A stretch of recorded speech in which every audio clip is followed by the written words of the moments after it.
Romanos 5, 12 a 21.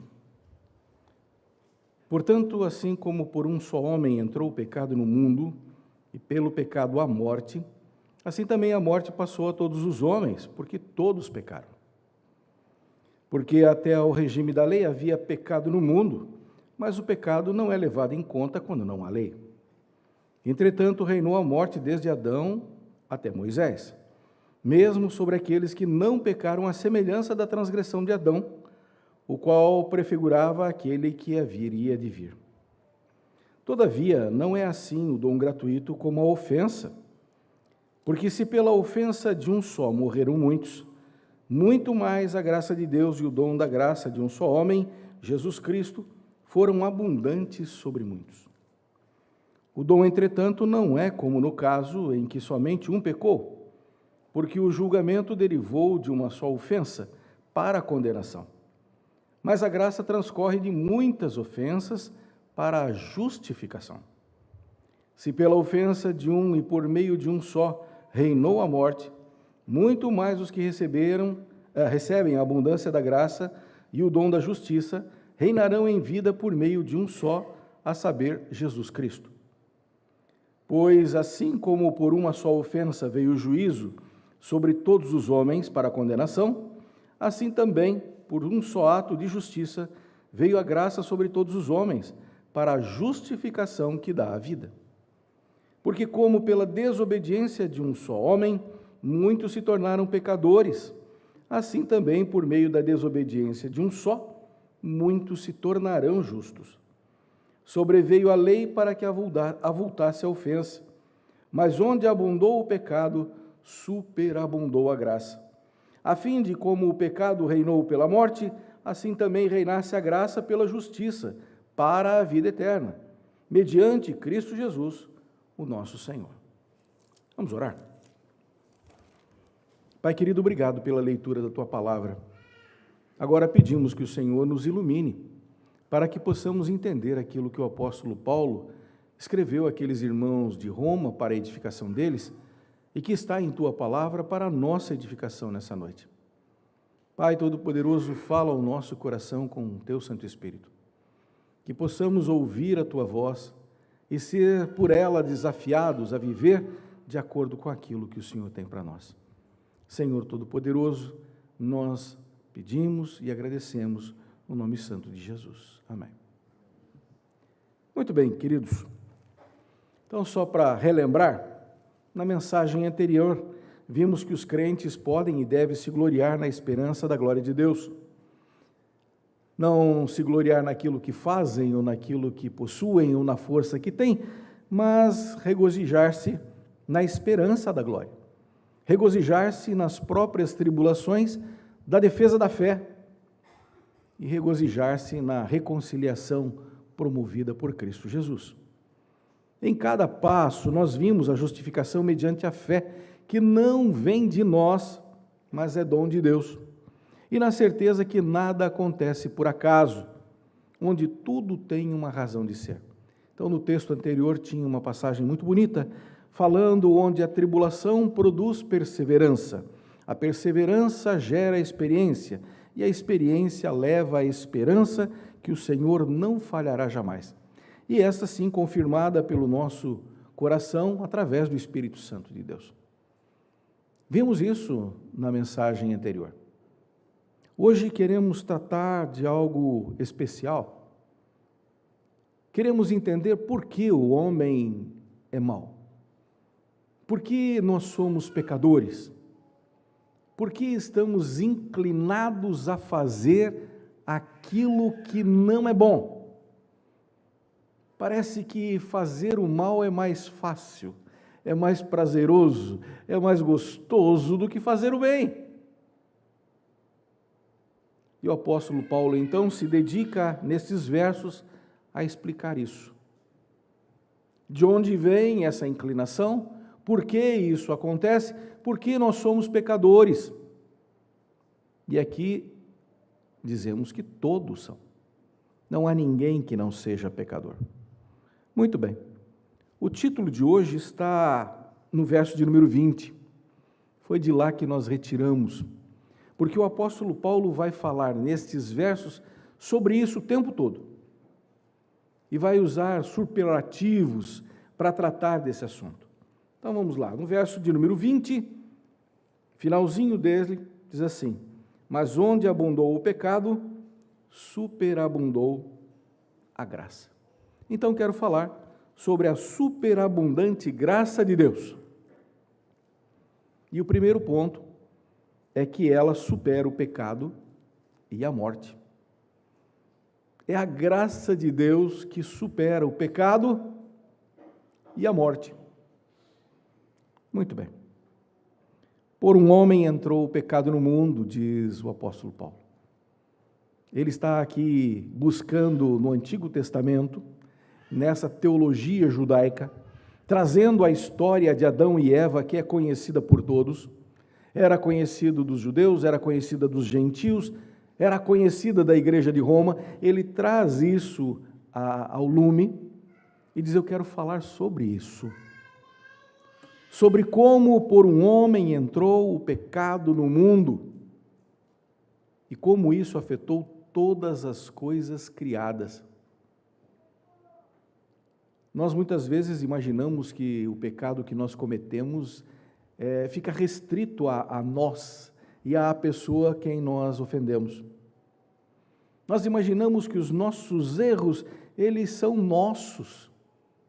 No máximo atinge 1 ou 2 ou 10, mas ele fica restrito a um grupo pequeno. O apóstolo Paulo vai dizer que isso não acontece. A abrangência do pecado é muito maior do que nós imaginamos. Quando Adão peca, a primeira coisa que ele faz é ofender a Deus. Depois disso, ele vai receber sobre ele e sobre sua esposa a justa punição pelos seus atos. Mas não são só sobre eles, mas sobre todas as coisas criadas, que de infinitas passaram a ser finitas. O pecado do homem tirou a eternidade de todas as coisas. O apóstolo Paulo vai trazendo isso, vai dizendo que isso é uma experiência generalizada. A morte não ficou restrita ao homem e à mulher. Aliás, já temos dito a vocês que a primeira morte quem fez foi Deus. Ele escolheu um animal, matou-o na frente de Adão e Eva, deu aquele choque de realidade, porque eles não conheciam a morte, eles não tinham nem ideia do que era a morte. Então Deus diz: olha, quando eu disse que vocês iam morrer, vai acontecer isso. Vai cessar a vida. Vai deixar de existir. E através daquele ato, o Senhor mostra misericórdia a Adão, vestindo-o, a ele e a sua esposa, com a pele daquele animal, e dando-lhes a oportunidade de saírem do meio do mato, onde eles tinham se escondido, onde eles cozeram folhas de figueira para esconder a sua nudez. Eles não podiam estar diante de Deus por causa dessas suas obras falhas, pequenas. E então Deus os veste, e sangue é derramado, e uma vida é cessada, e eles vão ter esse choque de realidade. O pecado gera a morte. Quando nós pecamos contra as pessoas, gera a morte de relacionamentos. Quando pecamos, até mesmo como uma instituição, cessa o contrato, somos expulsos desse lugar. É morte, é separação, é distanciamento. O pecado é terrível. E esse pecado atinge aos homens e atinge aos animais e traz a morte. E a morte fica ali, então, presente. É interessante como Paulo vai falando sobre essa morte que passou a todos os homens. Está lá no verso de número 12. Essa expressão, a morte que passou a todos os homens, de Ershomai, oferece a imagem de algo que atravessou, que não ficou restrito ao ponto inicial, mas que foi além dele, impregnando os seus descendentes. Ou seja, não era só algo com Adão e Eva, mas com todos os seus descendentes. Algo que passou de geração em geração. Sobre a transmissão do pecado, existem algumas teorias. A primeira delas é de Agostinho de Hipona, e ele defende que o pecado original causou fraqueza espiritual e culpa por hereditariedade. A culpa herdada responsabiliza o indivíduo não pelo pecado cometido, mas por sua ligação com Adão. A fraqueza espiritual, por sua vez, implica que a natureza humana foi corrompida e não teria mais condição de si mesma, por si mesma, permitir que os indivíduos obedeçam a Deus e pratiquem o bem. Então, Agostinho tinha essa percepção do pecado. O que o pecado fez? A segunda é a transmissão natural ou genética. Essa proposta apresenta o pecado como uma falha genética, repassada de geração em geração como se fosse uma falha de DNA. A molécula que contém as instruções genéticas que determinam o desenvolvimento e funcionamento de todos os seres vivos. É como se lá naquela hélice, vamos lembrar aí das aulas de ciência ou coisa parecida, vamos lembrar do DNA, tivesse aquela molécula tirada ali, defeituosa, colocada lá e dizer, isso vai passar para todos. Talvez vocês digam, nossa, que coisa mais esquisita, mas existem sim estudos tentando tirar do DNA humano essa molécula do pecado. É interessante. Como se o pecado fosse uma transmissão genética, de geração em geração, e que é transmitida pelo sexo. Daí talvez a imagem associada ao sexo como pecado. Talvez venha daí. Terceira teoria é a teoria do realismo e do federalismo. A proposta aqui é de representatividade, onde Adão representava toda a raça humana. E então, como ele, representante, errou, todo mundo errou de roldão. Seguiu no mesmo barco. Independente dessas teorias, meus irmãos, o fato é que todos os homens pecaram. Hamartano, erraram o alvo proposto por Deus, que era de santidade e de honra. Assim deveria ser Adão, assim deveria ser Eva. E pensando sobre isso, dizendo, mas eles não conheciam o mal ou não tinham a capacidade de conhecer o mal. Se vocês observarem bem na Bíblia, Deus plantou uma árvore. A árvore do conhecimento do bem e do mal. O conhecimento do mal já estava lá. Deus criou isso. Não é nada à toa. Muito bem. Paulo argumenta sobre a responsabilidade daqueles que antes da lei não poderiam ser considerados como pecadores. Diz, olha, se não tem lei, não posso ser punido. Não é uma boa lógica? Não é uma coisa interessante? Como é que nós podemos ser punidos se não temos o conhecimento da lei? É nisso que ele vai se baseando ali, do verso em diante, do verso 13.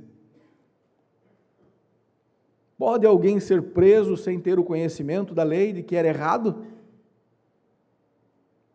E o apóstolo Paulo diz, mas isso já era assim. Porque a morte já existia.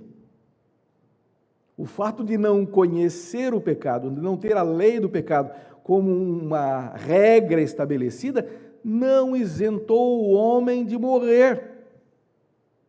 E é isso que ele diz, verso 14: entretanto reinou a morte desde Adão até Moisés, mesmo sobre aqueles que não pecaram à semelhança da transgressão de Adão, o qual prefigurava aquele que havia de vir. Qual é a transgressão de Adão? Qual é essa história do pecado original? Ele foi desobediente, não foi? Deus disse, não coma, e ele foi lá e comeu. Não faça, e ele foi lá e fez.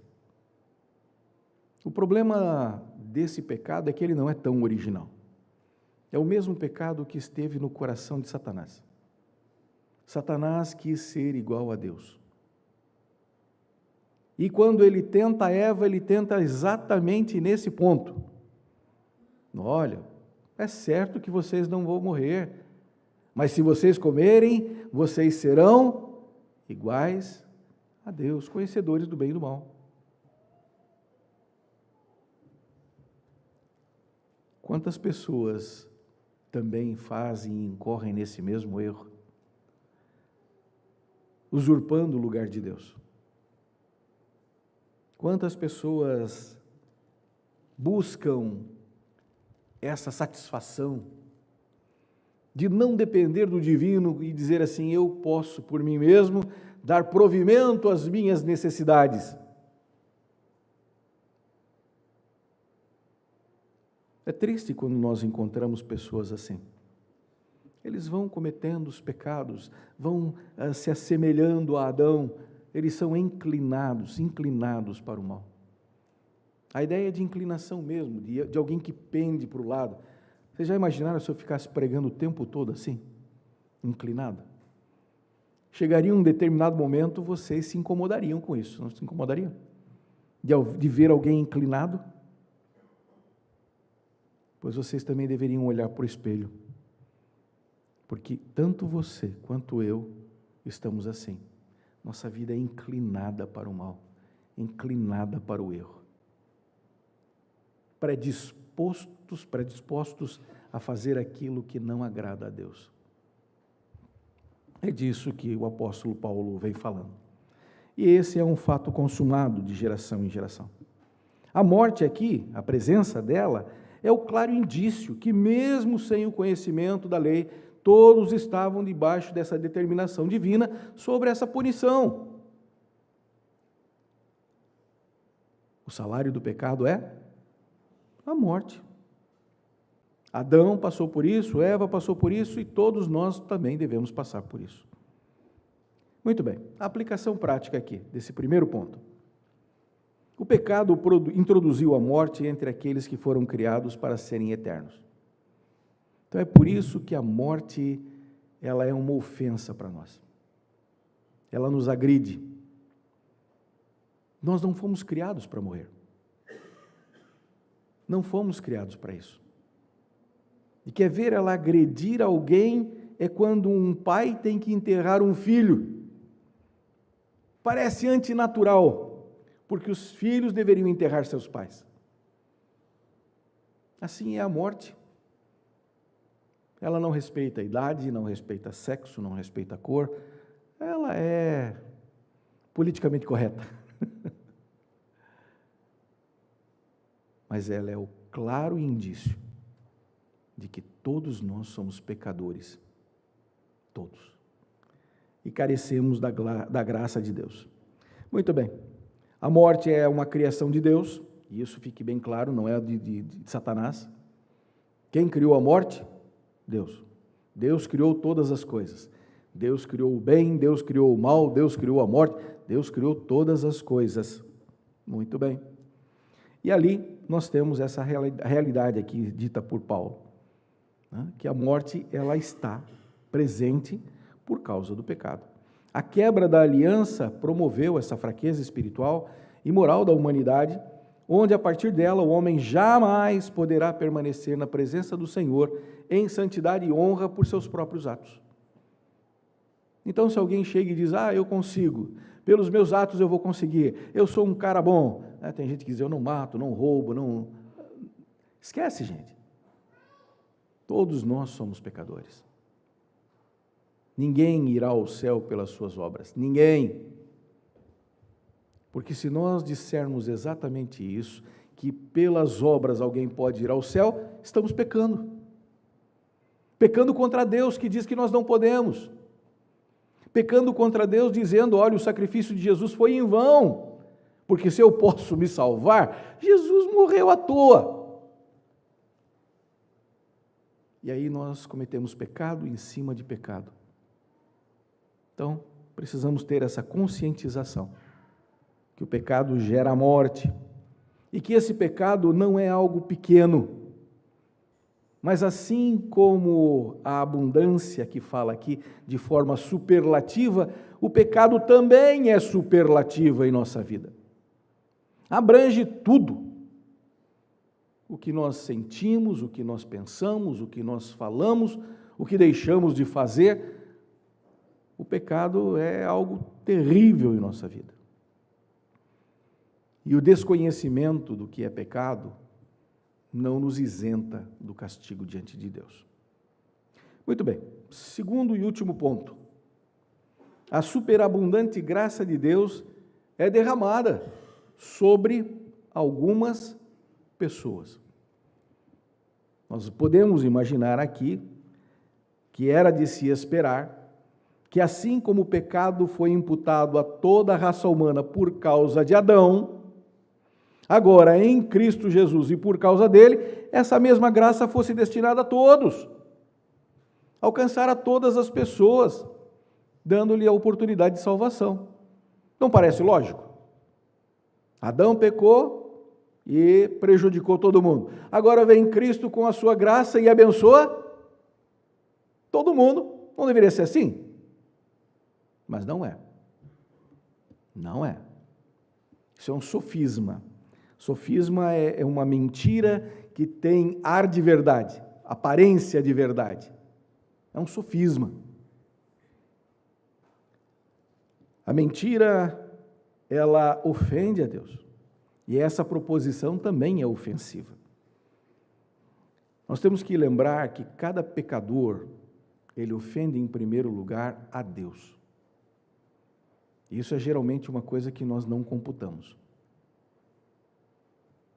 Basta você olhar para a sua casa. Você, marido, discutiu com sua esposa. Falou algo que não deveria. Você pecou. E você diz, é um pecado que eu cometi contra ela. Não é só contra ela. A primeira ofensa vem de Deus, que te deu uma esposa, que deu a oportunidade de você ter um casamento. Você ofendeu o seu Criador em primeiro lugar. Vice-versa também é verdadeiro. Quando a mulher faz isso. Quando os filhos fazem isso. As ofensas, em primeiro ponto, atingem a Deus, mas nós tiramos isso do nosso pensamento. É sempre como se fosse só com a outra pessoa. Como se o nosso relacionamento fosse só horizontal, nós não tivéssemos um relacionamento vertical. Deus nos chamou para a santidade de vida. Santidade de pensamentos, de sentimentos, de atitudes, de santidade de vida. E quando nós erramos, nós estamos ofendendo a Deus. É disso que o texto vai tratando. Olhem lá. Verso 15.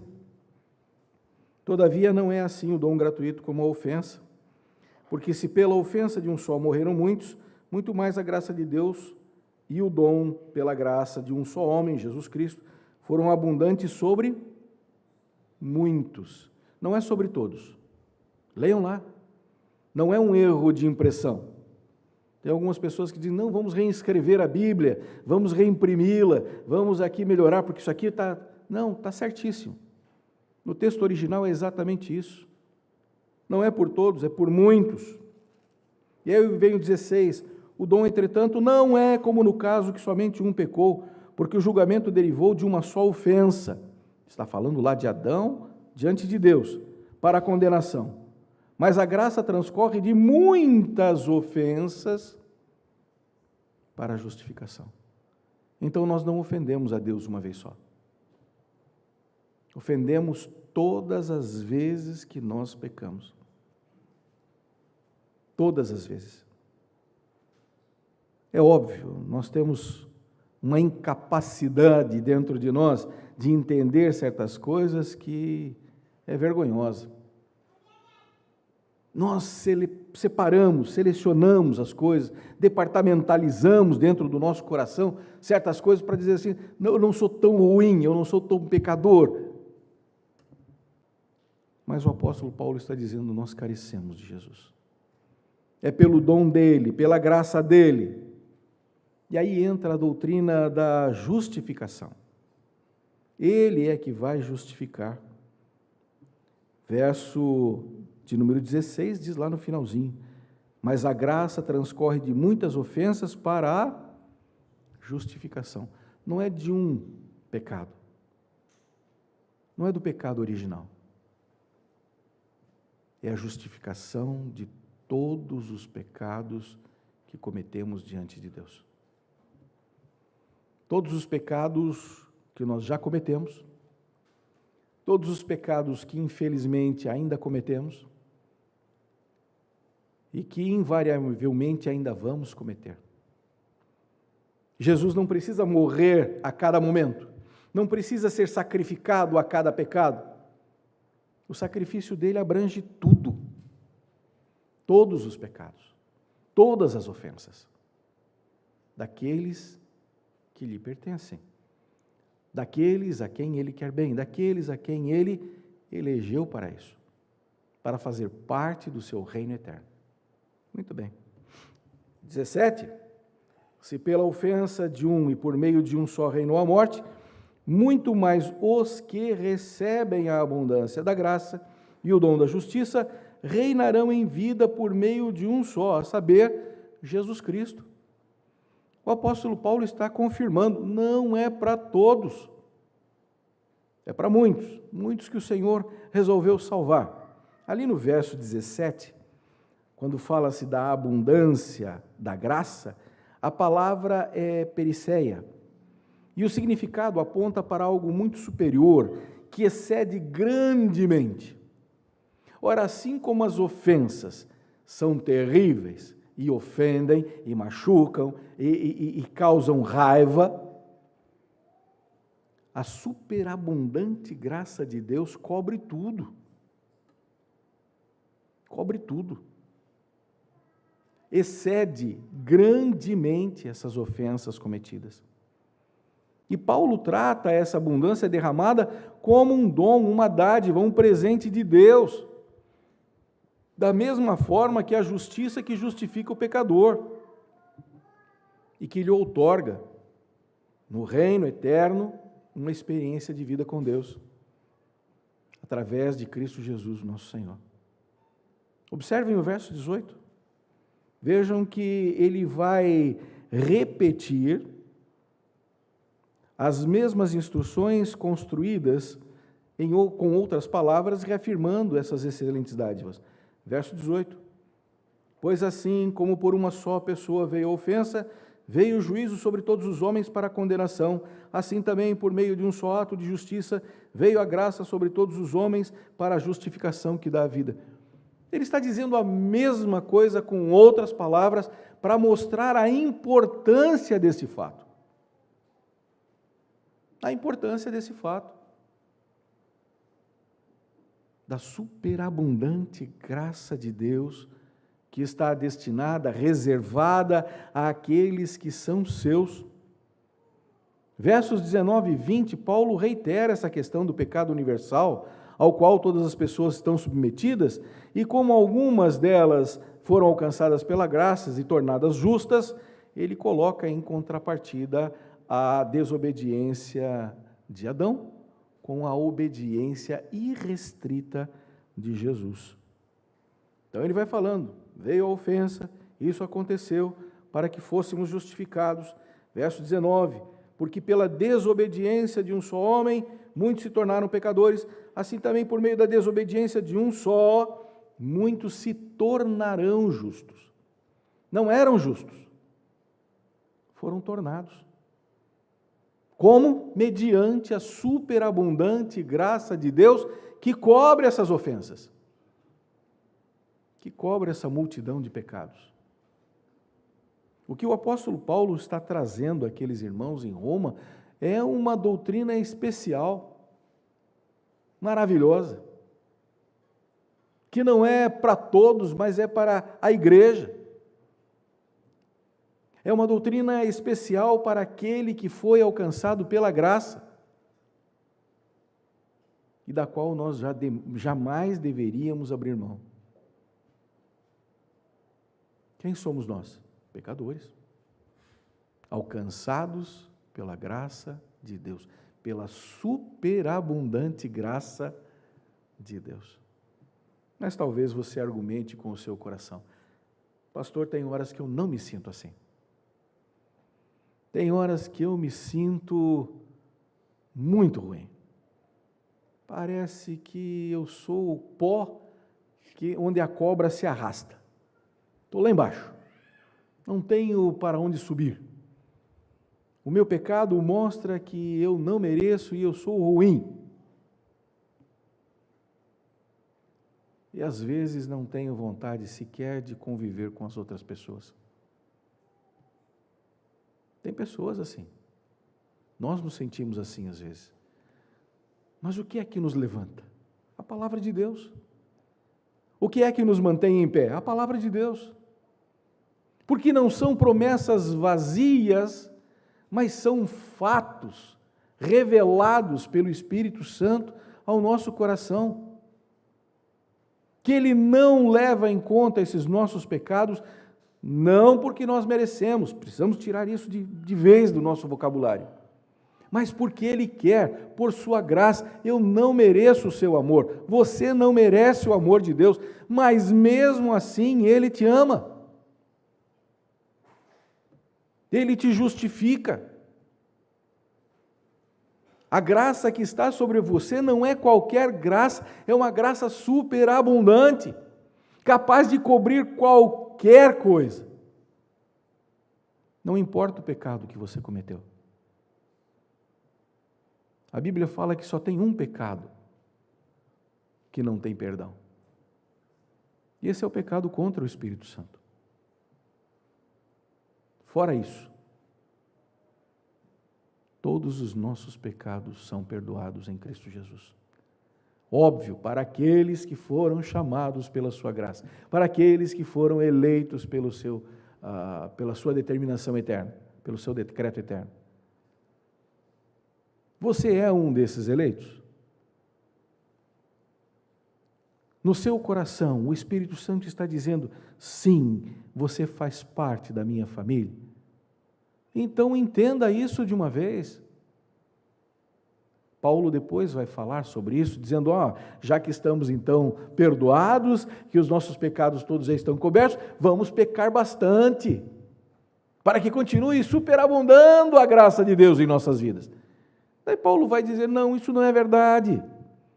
Porque aqueles que foram alcançados pela superabundante graça de Deus não desejam mais pecar, não querem mais pecar, têm ojeriza do pecado, querem fugir do erro, querem fazer aquilo que agrada a Deus. E aí entra a pergunta: o que é que você tem desejado ultimamente? Desejado fazer o mal? Desejado o mal para as outras pessoas? Eu concordo, existem pessoas que a gente fica pensando assim: Senhor, por que o Senhor mantém vivo? Dá fim, Senhor. Só mata, não precisa salvar. A gente pensa, somos pecadores. Mas uma coisa é nós pensarmos isso, e a outra coisa é nós desejarmos, nos empenharmos para que isso se realize.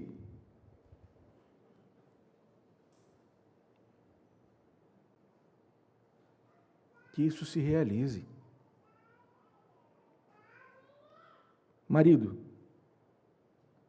você quer ferir a sua esposa? Com palavras, com coisas dessa natureza? Esposas, esse é o desejo do seu coração? Não, eu vou realmente botar pimenta na comida dele, para ele sentir que eu estou irritada com ele. É isso que está no seu coração? Pagar o mal com o mal? Filhos, o que é o desejo do seu coração em relação aos seus pais? Que eles morram para que você tenha herança? Parece uma coisa tão absurda, mas eu conheço pessoas que não veem a hora do pai e da mãe baterem as botas para dizer assim: quanto é que eu levo nisso?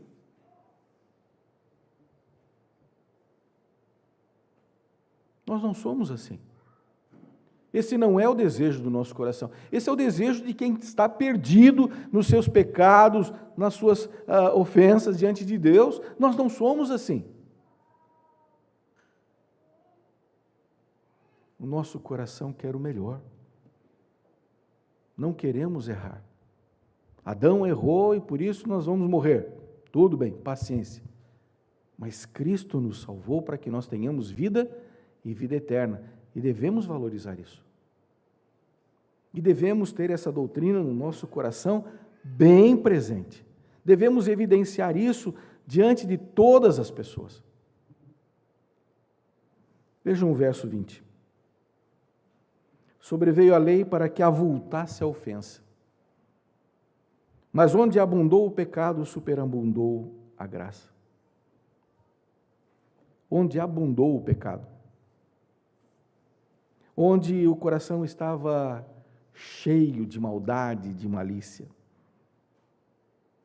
Onde estava cheio daquilo que é detestável aos olhos de Deus.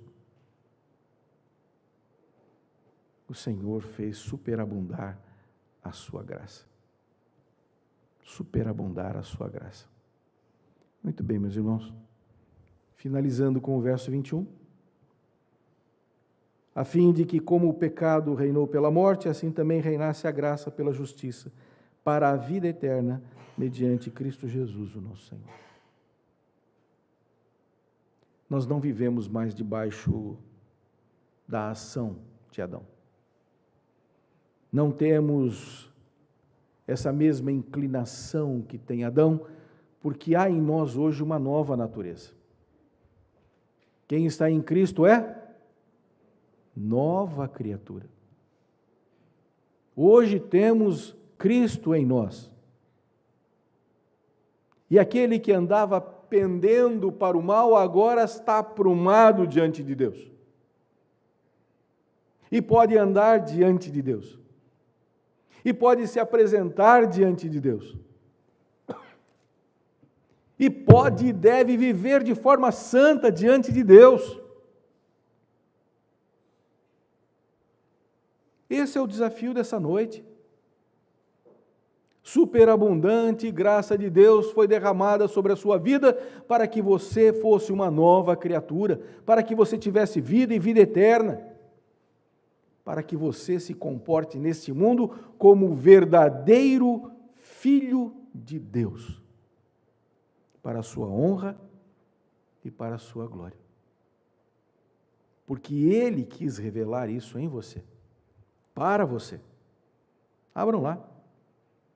Lucas, capítulo 10, verso 22.